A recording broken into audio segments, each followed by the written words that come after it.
প্রথম আমাদের প্রশ্নটা হচ্ছে কোন চালে ভাত হয় না? এমন কোন চাল যেখানে আপনি ভাত হয় না? টিনের চাল। ওইটা তো ভাত হয় না। আপনার কাছে কেমন মনে হচ্ছে এটা টিনের চাল? তো এটা তো আমরা তো সবসময় এটাই বলি যে টিনের চাল। আচ্ছা। তাই আচ্ছা আপু সঠিক অ্যান্সার দিয়েছে। এজন্য আপুকে অসংখ্য ধন্যবাদ। আসলে আপুকে কোনমতে আটকানোর চেষ্টা করছি কিন্তু পারিনি। এটা আমার ব্যর্থতা। আচ্ছা, হাতটা একটু সামনে দিবেন যেকোনো এক হাত। এখানে কয়টা আঙুল? ৫ টা আঙ্গুল? আচ্ছা, সিউর সত্যি? হ্যাঁ। আচ্ছা, ২ হাতে কয়টা? ২ হাতে ১০ টা। আচ্ছা, ১০ টা আঙুল ২ হাতে? আপনার ৩ জন থেকে যেকোনো একজনে প্রমাণ করে দিবেন ২ হাতে ১১ টা আঙুল। এটা কিভাবে সম্ভব? যদি আরেকজনেরটা কাঠি লাগানো যায় তাহলে না কাঠি লাগানো লাগবে না। আপনার হাতেই ২ হাতে ১১ টা আঙুল।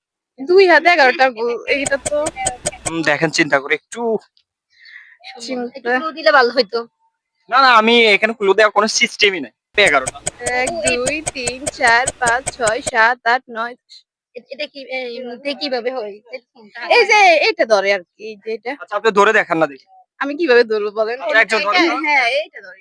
এটা হ্যাঁ, এটা ধরে। হ্যাঁ। ১, ২, ৩, ৪, ৫, ৬, ৭, ৮, ৯ আরেকটা কোথায় গেল? আপনার কি আঙুল ৯ টা ২ হাতে আপনি করলো যে?